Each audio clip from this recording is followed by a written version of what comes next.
আমার প্রিয় নবী মুহাম্মদ রাসূলুল্লাহ সাল্লাল্লাহু আলাইহি ওয়াসাল্লাম বর্তমান তিনি রয়েছেন রওজা মুবারক। জোরে বলেন রওজায়ে, যে রওজা মুবারকের মাটি হচ্ছে আরশ আজিম চাইতে অনেক গুণে দামি।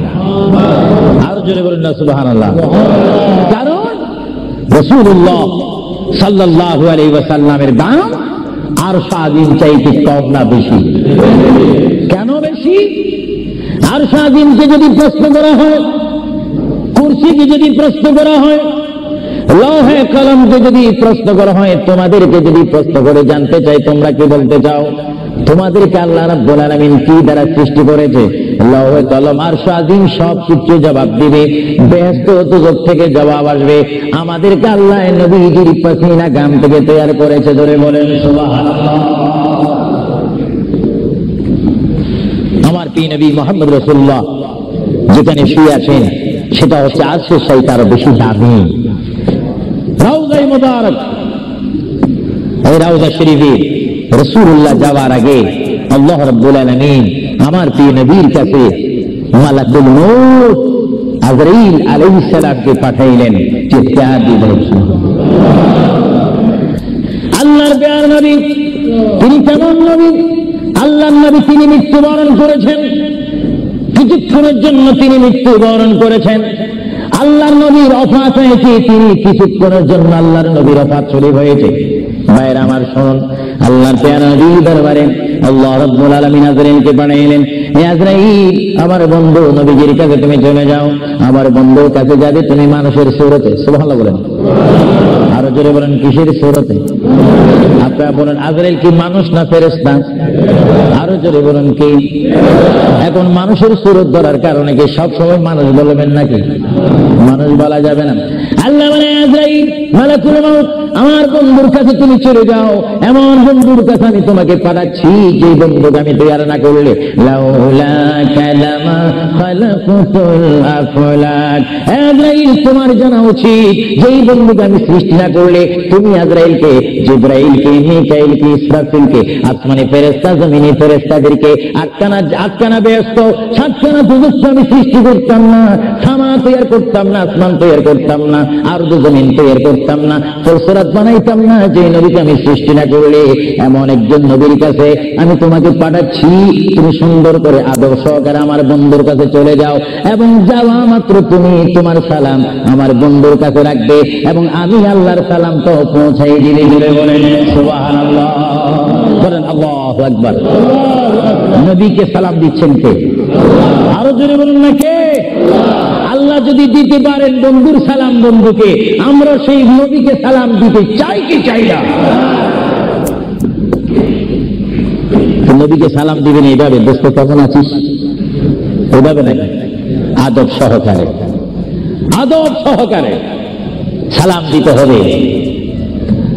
পৃথিবীর যে কোনো জায়গায় বেয়াদবি চলে, কিন্তু রাসূলের দরবারে কোনো বেয়াদবি চলে না। রাসূলের দরবারে যদি কেউ বেয়াদবি করে, তার ইতিহাস আসমান ও জমিনের বিশ্ব নন্দিত শ্রেষ্ঠতম স্পিকার যিনি হচ্ছেন মুআল্লিমুল মালায়েকা, যিনি বর্তমান স্টেজে রয়েছেন, মিস্টার ইবলিস শয়তান 6.5 লক্ষ বছর ইবাদত করেছে। রাসূলুল্লাহর নূর মুবারক অস্বীকার করার কারণে সঙ্গে সঙ্গে আমার আল্লাহ ফতোয়া দিয়েছেন আবা ওয়াস্তাগবারা ওয়া কানা মিনাল কাফিরিন। আল্লাহ রাব্বুল আলামিন বলেন, ইবলিস তুমি যে অনেক ইবাদত করেছো, শুধুমাত্র বন্ধুর শানে বেয়াদবি করার কারণে আমি তোমার 6.5 লক্ষ বছরের ইবাদতকে রুইয়ের মতো, তুলার মতো জ্বালিয়ে আমি তোমাদেরকে কাফের কুফার বানিয়ে দিলাম। কারণ আমি আমার নবীর শানে যদি কেউ বেয়াদবি করে, সেটা আমি আল্লাহ বরদাস্ত করি না। চিৎকার দিয়ে বলেন সুবহানাল্লাহ।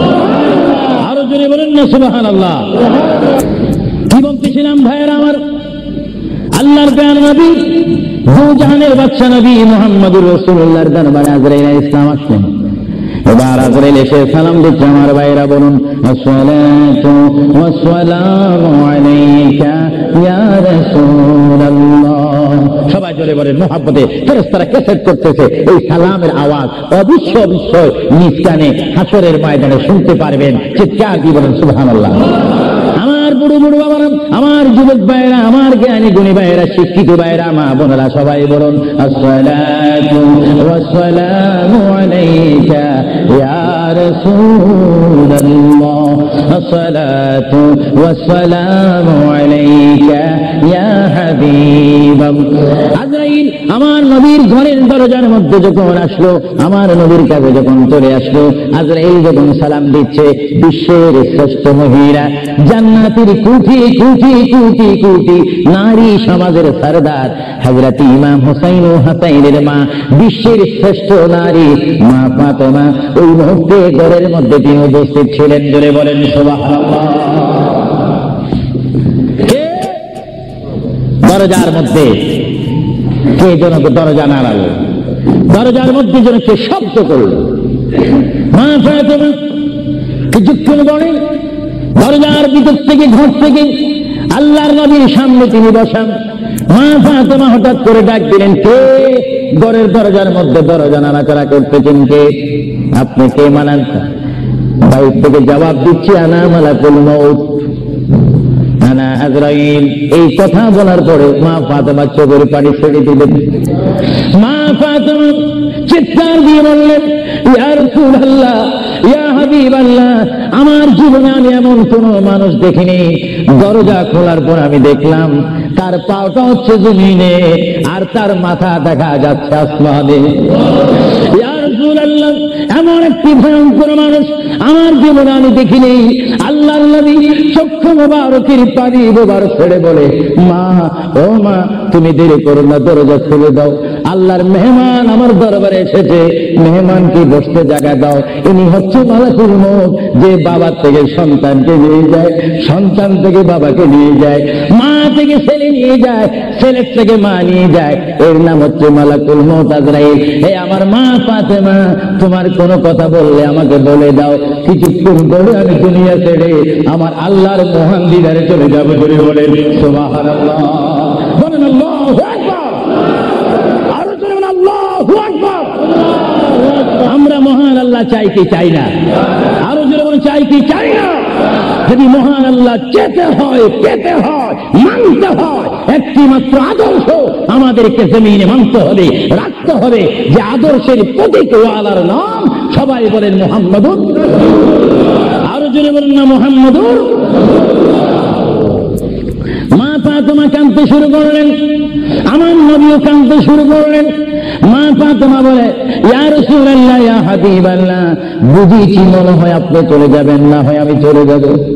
আল্লাহর প্যার নবী কাঁদতে কাঁদতে বলে, ফাতেমা আমি চলে যাব, আমার নবুয়তের দায়িত্ব, আমার উপর যা দায়িত্ব ছিল আমি সব দায়িত্ব কমপ্লিট করেছি। হ্যাঁ ফাতেমা, শুধু আমি বিশ্ববাসীর জন্য নবী নয়, বিশ্ববাসীর জন্য আমি শুধু রহমত নয়, কবরের মধ্যে যারা অবস্থান করেছে তাদের জন্য আমি পয়গাম্বার। আমার দায়িত্ব যেমন দুনিয়াওয়ালাদের জন্য রয়েছে, তেমন কবরের মধ্যে যারা গিয়েছে তাদের জন্য রয়েছে। আজকে আমি যদি দুনিয়া থেকে চলে যাই, কবরের মধ্যে কোটি কোটি উম্মত রয়েছে, তাদের জন্য আজকে আনন্দের দিন। জোরে বলেন সুবহানাল্লাহ, আরো জোরে বলেন সুবহানাল্লাহ। আমার নবী যেমন দুনিয়ার নবী, তিনি তেমন আখিরাতেরও নবী। তিনি যেমন বিশ্ববাসীর জিন্দা যারা রয়েছেন, নারী সমাজ, মহিলা সমাজ, পুরুষ সমাজ, আমাদের জন্য নবী যেমন রহমত, যারা কবরের মধ্যে নারী পুরুষ অবস্থান করেছে তাদের জন্য আমার নবী রহমত। চিৎকার দিয়ে বলেন সুবহানাল্লাহ। ওই জন্য আমার আল্লাহ রাব্বুল আলামিন বলেন, 3,14,000 পয়গম্বর আদম থেকে শুরু করে ঈসা নবী পর্যন্ত কোন নবীর শানে আমি যে আয়াত ফিট করিনি, আমার আল্লাহ বলেন এই ধরনের আয়াত শুধু আমার নবীকে আমি দান করেছি। এই জন্য আমার আল্লাহ বলেন, আমার ভাইয়েরা বলুন, মা বোনেরা বলুন, বিসমিল্লাহির রহমানির রহিম, ওয়া মা আরসালনাকা ইল্লা রাহমাতাল লিল আলামিন। আমার আল্লাহ বলে, হাবিব, হে আমার বন্ধু, হে মুহাম্মদুর রাসূলুল্লাহ, আপনাকে আমি আসমানের জন্য, জমিনের জন্য, আরশের জন্য, কুরসির জন্য, মানুষের জন্য, জিন জাতির জন্য, ফেরেশতার জন্য, আমার সৃষ্টির মধ্যে যত সৃষ্টি রয়েছে সকল সৃষ্টির মালিক হচ্ছি আমি আল্লাহ রাব্বুল আলামিন। আর সকল সৃষ্টির জন্য রহমত হচ্ছেন আপনি রহমতুল লিল আলামিন। হাবিব, আমি আল্লাহ, যেখানে আল্লাহর ক্ষমতা থাকবে সেখানে আপনার রহমতের ক্ষমতা অবশ্যই থাকবে। যদি বলেন সুবহানাল্লাহ, বলেন আল্লাহু আকবার। যেখানে আমার আল্লাহ বলেন সেখানে মুহাম্মাদুর, আরো জোরে বলেন যেখানে আল্লাহ সেখানে মুহাম্মাদুর। প্রিয় ভাইয়ের আমার, মুহাম্মদ রাসূলুল্লাহর দরবারে মালাকুল মউত অবস্থান করেছেন, উপস্থিত হয়েছেন, এসে গেল আল্লাহর প্রিয় নবী মুহাম্মদ রাসূলুল্লাহ সাল্লাল্লাহু আলাইহি ওয়াসাল্লাম। মা ফাতেমাকে ডাক দিয়ে বলে, হে আমার কন্যা ফাতেমা, তোমাকে আমি জানিয়ে দিতে চাই আমার আর বেশি সময় নেই। তোমার যদি কোনো কথা থাকে তুমি আমাকে বলে দাও, আমি তোমার কথাগুলো শুনবো। মা ফাতেমা ইয়া রাসূলুল্লাহ বলে একটা চিৎকার মেরে ঘর থেকে বাইর হয়ে মসজিদে নববীর সামনে চলে গেল। মা ফাতেমা সেখানে গিয়ে দেখে ইমাম হাসান স্যার খেলাধুলা করতেছে। মা তার সন্তানকে ডাক দিচ্ছে, হাসান আর হুসাইন, তোমরা বুঝি এখানে তোমরা খেলাধুলা করতেছ? আমার বাবা বিশ্বনবী মুহাম্মদুর রাসূলুল্লাহ সাল্লাল্লাহু আলাইহি ওয়াসাল্লাম দুনিয়া থেকে চলে যাচ্ছে। তোমাদের যদি কিছু চাওয়ার থাকে, পাওয়ার থাকে, তোমরা আমার বাবার কাছে চলে যাও। আল্লাহ রাব্বুল নাতি ইমাম হাসান হুসাইন ইয়া নবী বলে বলে, ইয়া রাসূল বলে বলে চিৎকার দিয়ে তারা আমার নবীর কাছে চলে আসলো। কিতাবের মধ্যে আসে দুনো ভাই আল্লাহর নবীকে জড়ায় ধরে বলে, নানা গো, ও নানা, আমাদের বাবা আলীর মতো গরিব সাহাবী দুনিয়ার মধ্যে নাই।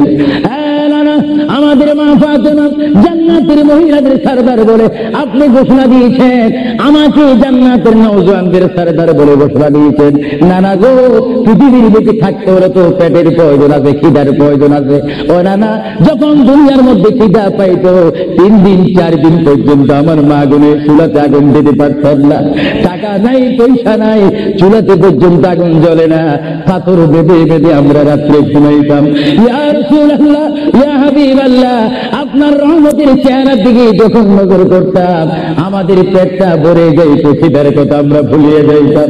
ইয়া রাসূলুল্লাহ, আপনি যদি দুনিয়া থেকে চলে যান আমরা কার চেহারার দিকে নজর করে আমাদের পেটের খিদা দূর করব? আল্লাহ নবী চক্ষু মুবারকের পানি ছেড়ে বলে, হাসাইন আর হুসাইন, তোমরা কেঁদো না। যতবার তোমরা নামাজ পড়বে আর নামাজের মধ্যে তোমরা বলবে আসসালামু আলাইকা আইয়ুহান নবিয়্যু ওয়া রাহমাতুল্লাহি ওয়া বারাকাতুহু, যতবার তোমরা আমাকে সালাম দিবে ততবার আমি তোমাদের সামনে উপস্থিত থাকবো। বলে বলেন সুবহানাল্লাহ, আল্লাহু আকবার। মুহাম্মদ রাসূলুল্লাহ সাল্লাল্লাহু আলাইহি ওয়াসাল্লাম তিনি নিজে কাঁদেন, হাসান কাঁদেন, হুসাইন কাঁদেন, আলীও কাঁদেন, ফাতেমাও কাঁদেন। আজরাইল বলেন, তিনি আজরাইলও কান্দা শুরু করেছেন। আমি পৃথিবীতে বহু মানুষের রূহ নিয়েছি, প্রাণ নিয়েছি, কিন্তু আমি মালাকুল মউত কোনোদিন কাঁদিনি। এখন আওলাদ রাসূলের অবস্থা দেখে যখন আজরাইলও কাঁদতেছেন, আল্লাহর প্রিয় নবী সাল্লাল্লাহু আলাইহি ওয়াসাল্লাম মা ফাতেমাকে ডাক দিলেন, হে আমার মেয়ে, তোমাকে আমি কত আদর করেছি, তোমার কোনো কথা আছে কিনা? মা ফাতেমা প্রশ্ন করলেন, ইয়া রাসূলুল্লাহ, আপনি যে দুনিয়া থেকে চলে যাবেন, দুনিয়া থেকে চলে যাওয়ার পরে জায়গাটার নাম হচ্ছে কবর, কবরের পরে একটা জায়গা হবে হাসর। এই হাসরের ময়দানে কোটি কোটি উম্মত, মা ব্যতীত, বাবা ব্যতীত, আত্মীয় স্বজন ব্যতীত অসহায় হয়ে মানুষ নফসি নফসি করবে, মানুষ নিজের ঘামে নিজেরা সাঁতার কাটবে। ইয়া রাসূলুল্লাহ, ওই বিশাল 12 সূর্যের তাপ মাথার উপরে থাকবে, এই কঠিন মুসিবতের সময় আমরা আপনাকে কোথায় পাবো? আল্লাহর নবী কেঁদে কেঁদে বলেন, এ ফাতেমা, আমি তোমাকে জানিয়ে দিলাম হাসরের ময়দানে তোমরা আমাকে একটি জায়গায় পাবে, যে জায়গার নাম হচ্ছে মিজান, যেখানে আমার উম্মতের নেক এবং বদি ওজন হবে। ওইখানে আমি নবী দাঁড়িয়ে থাকবো, আমার উম্মতকে যেন ফেরেশতারা জাহান্নামে নিতে না পারে। সুবহানাল্লাহ। আল্লাহর প্রিয় নবী কেঁদে কেঁদে বলেন, ফাতেমা, আমাকে তুমি মিজান পাল্লা কাছে পাবে, আর আর ফাতেমা প্রশ্ন করলেন, ইয়া রাসূলুল্লাহ, যদি মিজানে যদি আপনাকে না পাই, আল্লাহর নবী কেঁদে কেঁদে বলেন, আমাকে তোমরা জাহান্নামের দরজার মধ্যে পাবে। ইয়া রাসূলুল্লাহ, সেখানে যদি না পাই, কাউসারের গোড়ার মধ্যে পাবে। ইয়া রাসূলুল্লাহ, সেইখানে যদি না পাই, হাউজে কাউসারের কিনারায় পাবে। মা ফাতেমা কেঁদে কেঁদে বলেন, বাবা গো ইয়া রাসূলুল্লাহ, এতে টাইমে যদি চারটি জায়গার মধ্যে যদি আপনার উম্মত মুসিবতের মধ্যে পড়ে যায়, আপনার একা পক্ষে কিভাবে সম্ভব হবে তাদেরকে রক্ষা করার জন্য? আল্লাহ নবী চোখের পানি ছেড়ে বলে, ফাতেমা, তুমি আমাকে এত কোনো চিনতে পারো না গো ফাতেমা, তুমি জগতের বাবার মতো আমাকে বাবা মনে করো না। ফাতেমা, আকাশে যখন বৃষ্টি হয়, ওই বৃষ্টি পড়ার আগে আকাশে বিজলি মারে ঝিলিক মিলিক করে। ফাতেমা, আমার উম্মত গুনাহগারকে আমি রক্ষা করার জন্য বৃষ্টির মতো হাসরের ময়দানে দৌড়াদৌড়ি করব। একটা উম্মত আমি জাহান্নামে যাইতে দেব না করে বলেন সুবহানাল্লাহ। আল্লাহর প্রিয় নবী, দুজাহানের বাদশা নবী মুহাম্মদুর রাসূলুল্লাহ সাল্লাল্লাহু আলাইহি ওয়াসাল্লাম, তিনি কেমন নবী? আল্লাহর প্রিয় নবী, দুজাহানের বাদশা নবীকে তুমি ফাতেমার সাথে এই কথাগুলা বললেন। এই জন্য আমার ভাইয়েরা, যারা জ্ঞানী গুণী ভাইয়েরা রয়েছেন, জীবন পেয়েছি, জীবনটা পাওয়ার আগে মায়ের পেটের মধ্যে ছিলাম, মায়ের পেটে আসার আগে আমরা রুহ জগতের মধ্যে ছিলাম, রুহ জগতে আসার আগে আমরা কুদরতের মধ্যে ছিলাম। ভাইয়েরা আমার, প্রথম ছিলাম কুদরতের মধ্যে, তারপর আমি আপনি এসেছি আলমে আরো রুহ জগতের মধ্যে, তারপরে বাবা এবং মায়ের মাধ্যমে আমরা এসেছি মায়ের পেটের মধ্যে। মায়ের পেটকে আমরা বিশাল পৃথিবী মনে করেছিলাম, মায়ের পেট থেকে আমরা আসলাম ধরার বুকে জমিনের মধ্যে, আবার জমিন থেকে আমরা চলে যাব কবরের মধ্যে, কবরের মধ্যে থেকে আমরা উঠবো হাসরের ময়দানে। হাসরের ময়দান কঠিন ময়দান হবে, যেই ময়দান নাম হাসরের ময়দান, যে ময়দানে 12টি সূর্যের তাপ এক নরম হাতের উপরে থাকবে। নিজেরা নিজের গামে সাঁতার করবেন, ইয়া নাফসি বলে বলে আমরা চিৎকার মারবো।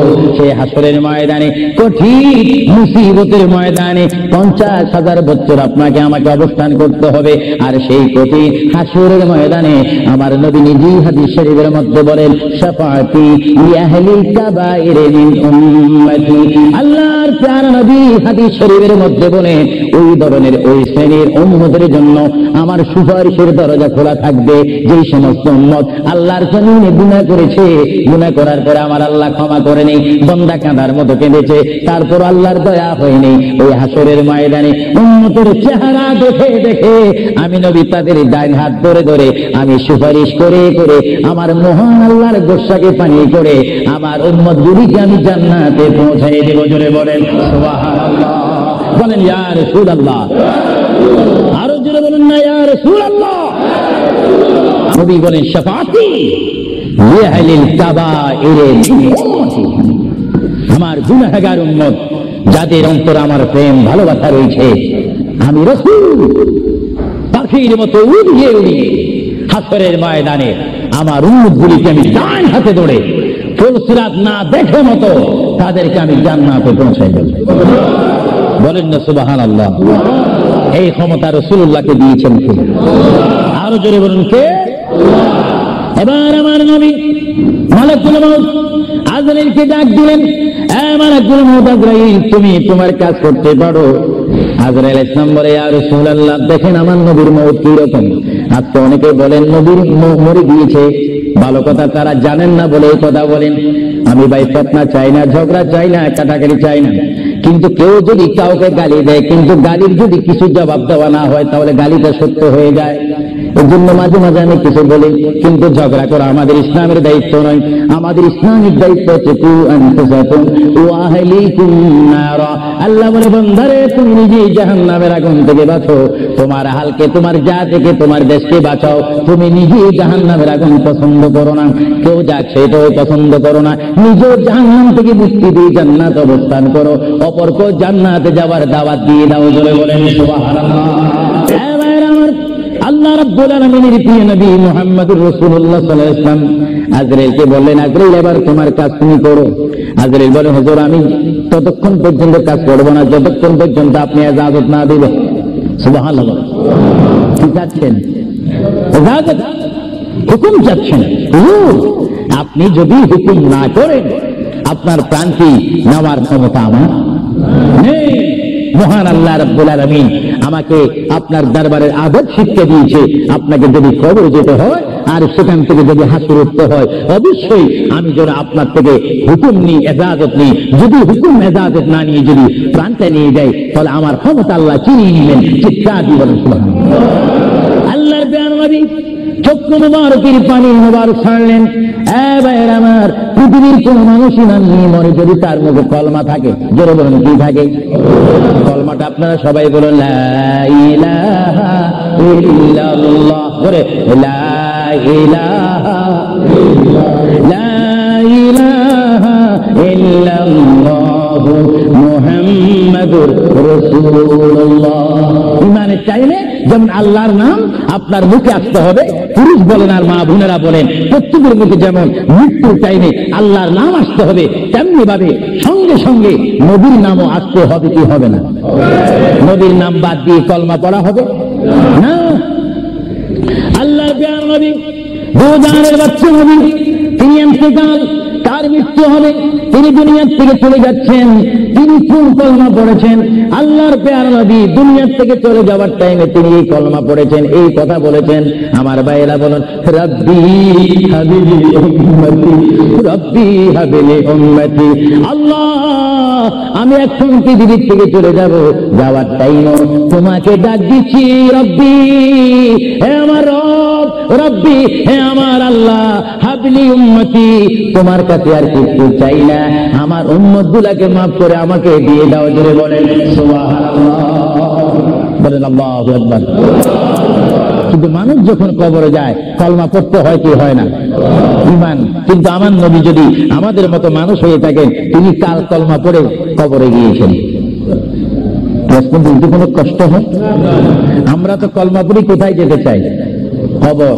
জোরে বলুন, আমরা কি করতে হবে? কলমা শরীফ পড়ে অবশ্যই আমাদেরকে যেতে হবে কোথায়? কবরে। কিন্তু আমার নবী যদি আমাদের মতো মানুষ হয়ে থাকেন, তাহলে মুহাম্মদুর রাসূলুল্লাহ কি তার কলমা পড়ে তিনি কবরে গিয়েছেন? আল্লাহর নবীর কলমা ছিল লা ইলাহা ইল্লাল্লাহু ইন্নী রাসূলুল্লাহ। চিৎকার দিয়ে বলেন সুবহানাল্লাহ। আল্লাহর নবী বলেছেন লা ইলাহা ইল্লাল্লাহ, আল্লাহ ছাড়া কোনো মাবুদ নাই, ইন্নী রাসূলুল্লাহ, নিশ্চয় নিশ্চয় আমি আল্লাহর রাসূল। বলে বলেন সুবহানাল্লাহ। এজন্য সমাজে রয়েছে, নিজে যাকে বড় বলে বড় সেই নয়, বলেন নিজে যাকে বড় বলে বড় সেই নয়, দশে যাকে বড় বলে বড় সেই হয়। আল্লাহর নবী বলে, তোমরা যদি নিজে বড় বলো তোমরা বড় হবে না, কিন্তু আমার বেলায় এটা ব্যতিক্রম। আমি নিজে বলতেছি ইন্নী রাসূলুল্লাহ, আমি আল্লাহর রাসূল। আমাকে যারা মানবে তারা সাহাবী জান্নাতি, আমাকে যারা মানবে না তারা বেদিন, তারা জাহান্নামী। জোরে বলেন সুবহানাল্লাহ। আল্লাহর প্রিয় নবী উম্মতি উম্মতি বলে কাঁদতেছেন। কেঁদে কেঁদে তিনি আজরাইলকে হুকুম দিলেন, আপনার কাজ আপনি করতে পারেন। আজরাইল ইসলাম আল্লাহর প্রিয় নবী সিনা মুবারকের উপর হাত রাখলেন। হাত মুবারক রাখার পরে এই মুহূর্তের মধ্যে আল্লাহর নবী দুজানের বাচ্চা নবী তিনি একটা চিৎকার মারলেন, ও ভাই আজরাইল তুমি কি করতেছো? ইয়া রাসূলুল্লাহ, আপনার রূহ মুবারক আমি বাহির করতেছি। আজরাইল তুমি কি করতেছো? ইয়া রাসূলুল্লাহ, আপনার রূহ মুবারক আমি নিয়ে যাচ্ছি। আমার নবী চিৎকার দিয়ে বলে, ভাই আজরাইল, তোমাকে একটু আমি অনুরোধ করে তুমি একটু দেরি করো, তুমি আমার বুকের উপর কি রেখেছো? ইয়া রাসূলুল্লাহ, আপনার বুক মুবারকের উপর আমি শুধু হাতটা রাখলাম। আজরাইল তুমি বুঝি হাত রেখেছো? আমার অনুভব হয় যেন 7টা আসমান আর 7টা জমিন আমার বুকের উপর দিয়েছো। আজরাইল 7টা আসমান আর 7টা জমিন যেন তুমি আমার বুকের উপর দিয়েছো। এই মৃত্যুর যন্ত্রণা আমি সহ্য করতে পারি না। তবে তোমাকে আমি অনুরোধ করি, আমার উম্মত গুনাহগার হবে, আমার উম্মত বদকার হবে, আমার উম্মত আমাকে না দেখে দেখে ইয়া নবী ইয়া রাসূল বলবে, আমার উম্মতরা তোমার এই কষ্ট সহ্য করতে পারবে না। আজরাইল তোমাকে আমি অনুরোধ করে গেলাম, কিয়ামত পর্যন্ত যত কোটি কোটি উম্মত পৃথিবীর বুকে মৃত্যুবরণ করবে, সকলের কষ্ট দেবো তুমি আমাকে দিয়ে দাও। আমি নবী সহ্য করব, তবু আমার উম্মত সহ্য করতে পারবে না। জোরে বলেন সুবহানাল্লাহ। আল্লাহর নবী কেঁদে কেঁদে কেঁদে যখন বলেন, এই মুহূর্তে আজরাইল বলে, ইয়া রাসূলুল্লাহ, ইয়া হাবিবাল্লাহ, আপনাকে আমি একটা কথা জানাই দিতে চাই, যারা আপনারা আশিক, যারা আপনার গোলাম, যারা আপনার প্রেমিক, যারা কোরআন শরীফ পড়ে, যারা দুরূদ শরীফ পড়ে, যারা নামাজ পড়ে, আল্লাহর সাথে কাউকে শরীক করে না, নবীর সাথে বেয়াদবি করবে না, আউলিয়া কেরামের সাথে বেয়াদবি করবে না, ইয়া রাসূলুল্লাহ, তাদের মধ্যে আল্লাহ এমন একটা ঈমানের স্পিরিট দিবে, তাদের সামনে যখন আমি চলে যাব, চুম্বককে দেখলে যেমনি ভাবে একে অপরকে আকর্ষণ করে, ইয়া রাসূলুল্লাহ, এমনি ভাবে আপনারা আশিকদের রূহ আমি নেব, তারা নিজেও বলতে পারবে না। ময়দার বিদ্যুৎ থেকে একটা চুল বাহির করতে যেমনি ভাবে ময়দা ডিস্টার্ব হয় না, ইয়া রাসূলুল্লাহ, আপনার চেহারা মোবারক তাদের সামনে আমি তুলে ধরবো, আপনার চেহারা দেখে দেখে আপনার উম্মতরা কলমা পড়তে পড়তে কবরের মধ্যে চলে আসবে। জোরে বলেন সুবহানাল্লাহ, বলেন আল্লাহু আকবার। আল্লাহর প্যারা নবী মুহাম্মদ রাসূলুল্লাহ রূহ মুবারক নেওয়া হলো। বুঝে যদি নবীও চলে যেতে হয়, সেখানে তো আপনার থাকার কোনো ব্যবস্থা নেই। চিন্তা করেন, আপনার ঘরটা কত লক্ষ টাকার, আপনার অবস্থান কত কোটিপতি শিল্পপতি, সব দীক্ষা, সব বানর আমার আপনার পর হবে, কিচ্ছু সঙ্গে যাবে না, একমাত্র রাসূলুল্লাহর সুন্নাত, আল্লাহর হুকুম, রাসূলুল্লাহর আদর্শ আমার আপনার কবর ও হাসরের নাজাতের ফয়সালা হবে। চিৎকার দিয়ে বলেন সুবহানাল্লাহ। মুহাম্মদ রাসূলুল্লাহর রূহ মুবারক নেওয়া হলো, নিয়ে গেলে সাহাবায়ে কেরামের মধ্যে চিৎকার শুরু হলো, প্রিয় নবী চলে গেলেন। আল্লামা শাহেদ আব্দুল হক মাহদী নবী মাদারিজুন নবুওয়াতের মধ্যে তিনি বলেন, বিশ্বের শ্রেষ্ঠতম ক্লাস নম্বর 1 মুহাদ্দিস, যার সিনার মধ্যে লক্ষ লক্ষ হাদিস মুখস্থ ছিল। তিনি মাদারিজুন নবুওয়াত ফারসি কিতাবের মধ্যে তিনি লেখেন, মুহাম্মদ রাসূলুল্লাহর রূহ মুবারক যখন নেওয়া হলো, আল্লাহর পেয়ারা হাবিবের রূহ মুবারক নিয়ে আসমানে আজরাইল প্রথম আসমানে চলে গেলেন। জোরে বলেন কোথায়?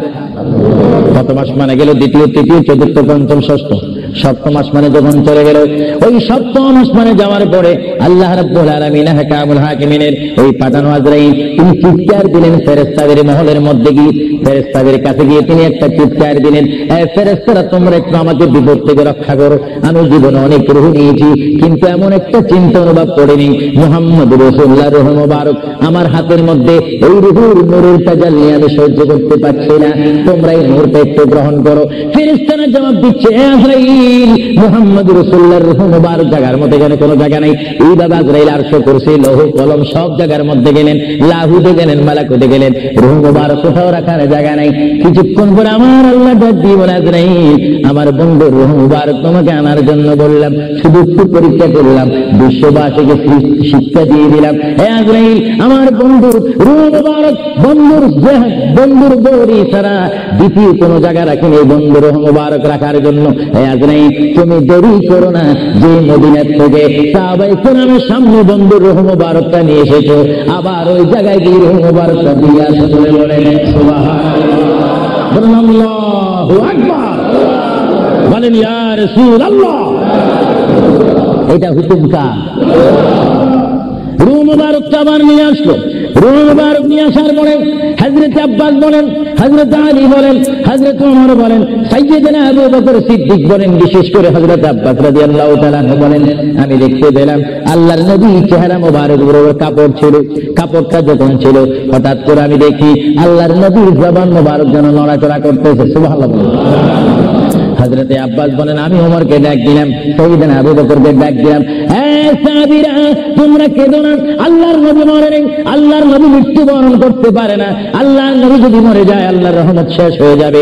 তোমরা দেখো রে, আল্লাহর নবী যেন জবান মোবারকে কি জানি বলতেছে। হযরত সাইয়্যিদনা আবু বকর বলেন, আমার কানটি, আমার ডান কান আল্লাহর নবীর জবান মোবারক উপরে যখন দিলাম, আমি দেখতেছি আল্লাহর হাবিব জবান মোবারক দিয়ে বলতেছে, রব্বি হাবিবি উম্মতি, রব্বি হাবিলি উম্মতি। আল্লাহর হাবিবের সাহাবায়ে কেরাম চিৎকার মারি বলে, আল্লাহর নবী মরতে পারে না। আল্লাহর নবী কাফন মোবারকের কাপড় যখন একটু সরানো হলো, আমার নবী একটু মুস্কি হাসি দিলেন। সাইয়্যিদনা আবু বকর বলেন, আমি রাসূলের মুস্কি হাসি দেখে একটা ইঙ্গিত পেলাম, আমাকে এই অবস্থায় তোমরা কবর দিতে হবে। বলে বলেন সুবহানাল্লাহ, আরো জোরে বলেন। সাইয়েদনা আবু বকর সিদ্দিক বুঝে গেলেন, আল্লাহর নবীকে গোসল দেওয়া হলো, সব কিছু দেওয়া হলো, জানাজা পড়াই ইমাম বিহীন আমাদের জানাজা পড়তে হয় ইমামের নেতৃত্বে। 4 তাকবীরের সহিত কি পড়ে জানাজা, আরো জোরে বলেন কি পড়ে? ইমাম কি পিছিয়ে থাকে না সামনে থাকে? কিন্তু আমার নবী জানাজা এইভাবে হয়নি। আমার নবীর জানাজা কিভাবে হয়েছে জানেন? কুররাতুল ওয়াইজিন দুররাতুন নাসিহিন কিতাবের নাম বলে দিচ্ছি মাআরিজুন নবুওয়াত, কিতাবের নাম বলে দিচ্ছি মাকামে নবুওয়াত, শাওয়াহিদুন নবুওয়াত। এই কিতাবখানা লেখা হয়েছে আজ থেকে প্রায় 800 বছর পূর্বে।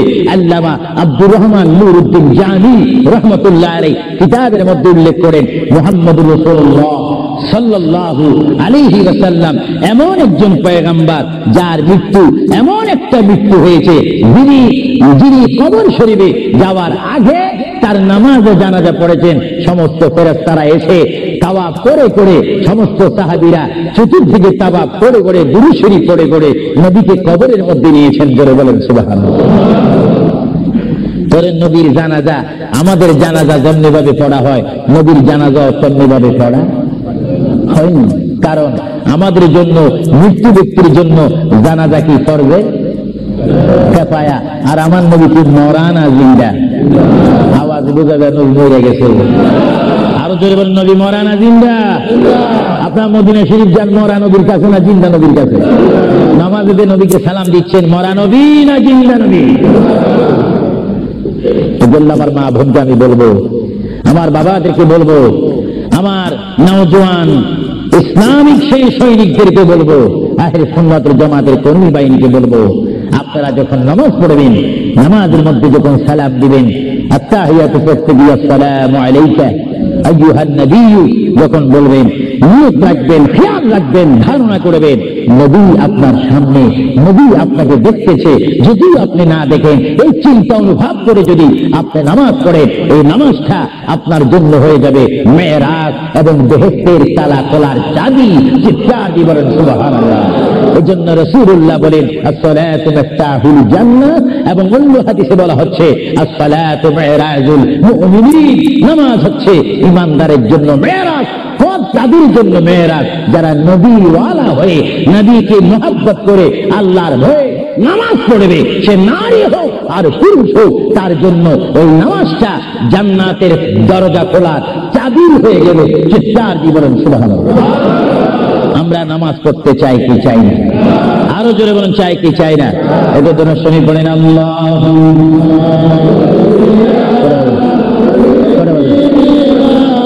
মাওলানা মুহাম্মদ ওয়া আলা আলি সাইয়্যিদিনা। এত জোরে জোরে মুহাব্বতে বলুন আল্লাহ।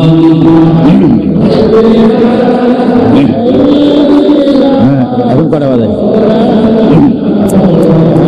ওয়া আলা আলি সাইয়্যিদিনা